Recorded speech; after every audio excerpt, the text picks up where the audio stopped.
ಅಂದ್ರೆ ಒಂದ ಸಮುದಾಯದ ಜನರ ಬೆಂಬಲ ಇರಬೇಕು, ಇಲ್ಲದೆ ಹೋದ್ರೆ ಶಾಸಕರ ಬೆಂಬಲ ಇರಬೇಕು. ಈಗ ಸಮುದಾಯದ ಬೆಂಬಲ ಇದೆಯಾ ಇಲ್ವಾ ಗೊತ್ತಿಲ್ಲ ಅಂತ ಹೇಳ್ತಿದ್ದೀರಿ, ಶಾಸಕರ ಬೆಂಬಲನೂ ಸಿಗೋದು ಅನುಮಾನ ಅಂತ ಹೇಳ್ತಿದ್ದಾರೆ. ಸಿಎಂ ಆಗ್ಬೇಕು ಅನ್ನೋ ಆಸೆ ನಿಮ್ಗಿದೆ, ಸರಿ, ಅದಾಗಬೇಕು ಅಂದ್ರೆ ಸಂಪೂರ್ಣವಾಗಿ ಕಾಂಗ್ರೆಸ್ ಶಾಸಕರ ಬೆಂಬಲ ಬೇಕಲ್ಲ?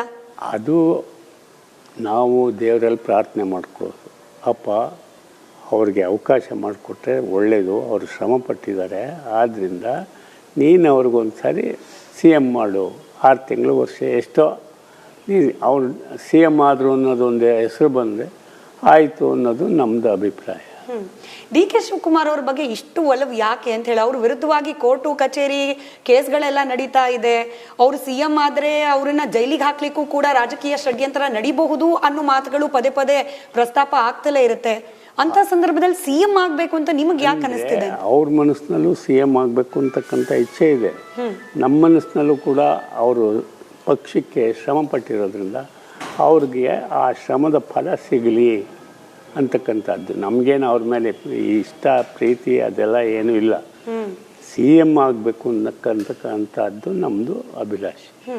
ಕೆಪಿಸಿಸಿ ಅಧ್ಯಕ್ಷರಾದವರ ಜವಾಬ್ದಾರಿನೇ ಅದು ಸ್ವಾಮೀಜಿಗಳೇ. ಅಂದ್ರೆ ಯಾವುದೇ ಚುನಾವಣೆ ಬಂದರೂ ಕೂಡ ಪಕ್ಷ ಗಟ್ಟಿಯಾಗಬೇಕು, ಹೆಚ್ಚು ಹೆಚ್ಚು ಸ್ಥಾನಗಳನ್ನ ಗೆಲ್ಲಬೇಕು, ಅದಕ್ಕೆ ಶ್ರಮ ವಹಿಸಬೇಕು. ಹಿಂದೆ ಕೆಪಿಸಿಸಿ ಅಧ್ಯಕ್ಷರಾದವರು ಕೂಡ ಅದೇ ಕೆಲಸ ಮಾಡಿದ್ದಾರೆ. ಹೆಚ್ಚಿಗೆ ಶ್ರಮ ಅಂತ ಡಿ ಕೆ ಶಿವಕುಮಾರ್ ಅವರು ಏನು ಮಾಡಿದ್ರು ಅಂದ್ರೆ ಇವಾಗ 135 ಸೀಟ್ ಯಾವಾಗ ಬಂದಿತ್ತು ಹೇಳಿ? ಬಂದಿರಲಿಲ್ಲ. ಅವ್ರ ಅಧ್ಯಕ್ಷರಾದಾಗಲೇ ಬಂದಿರೋದು. ಅವರು ರಾಜ್ಯಾದ್ಯಂತ ತಿರುಗಾಡಿ ಸಂಘಟನೆ ಮಾಡಿ ಪಕ್ಷವನ್ನು ಕಟ್ಟಿದ್ದಾರೆ. ಈ ಸಾರಿ ಅಷ್ಟೇ ಅಲ್ಲ, ಈ ಪ್ರಾರಂಭದಿಂದಲೂ ಕಾಂಗ್ರೆಸ್ ಪಕ್ಷವನ್ನು ಅದು ಕೆಳಗೆ ಬಿದ್ದೋಗಿ ಇದಾಗ್ತಾ ಇರುವಾಗಲೂ ಅವರು ಶ್ರಮಪಟ್ಟು ಅದನ್ನು ಮೇರೆಗೆ ತಂದಿದ್ದಾರೆ.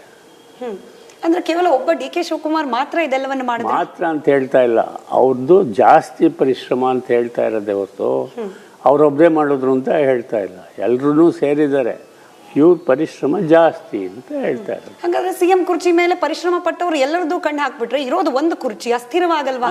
ಪರಿಶ್ರಮ ಯಾರು ಪಟ್ಟಿದ್ದಾರೆ ಅವ್ರಿಗೆ ಆಗ್ತದೆ ಹೊರತು ಎಲ್ರಿಗೂ ಎಲ್ಲ ಆಗ್ತದೆ?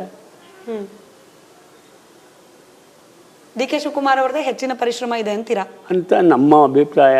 ಅದು ದೇವ್ರಿಗೆ ಗೊತ್ತು, ಅದು ದೇವರೇ ಮಾಡಬೇಕು, ಎಲ್ಲವುದು ಅದೃಷ್ಟದ ಮೇಲೆ ನಡೀತಕ್ಕಂಥದ್ದು.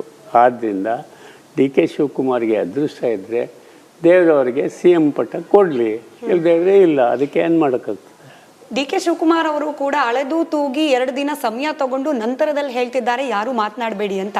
ಅಂದ್ರೆ ನಿಮ್ಮ ಹೇಳಿಕೆಯಿಂದ ಅವ್ರಿಗೂ ಅನುಕೂಲ ಆಗ್ತಿದೆ ಅಂತ ಗೊತ್ತಾಗೇನೆ ನಿಧಾನವಾಗಿ ಹೇಳಿದ್ರು ಯಾರು ಮಾತಾಡಬೇಡಿ ಹೇಳ್ತಾ ಇದ್ದೀರಾ. ಅನುಕೂಲ ಆಗಿದೆ ಅಂತ ಹೇಗೆ ಹೇಳ್ತೀರಾ? ಸಿದ್ದರಾಮಯ್ಯ ಬಣದವ್ರದೇ ಹೆಚ್ಚಿತ್ತು ಮಾತು, ಡಿ ಕೆ ಶಿವಕುಮಾರ್ ಅವ್ರ ಪರವಾಗಿ ಒಬ್ರು ಇಬ್ರು ಮಾತಾಡ್ತಿದ್ರು. ಒಬ್ರು ಒಂದೊಂದು ಇಚ್ಛೆ ಪಟ್ಟು ಒಂದೊಂದು ಹೇಳ್ತಾ ಇರ್ತಾರೆ, ಅದನ್ನೆಲ್ಲ ನಾವು ಹೇಳಲಿಕ್ಕೆ ಬರ್ತದ? ಅದು ಹಾಗೆ ಬರೋದಿಲ್ಲ.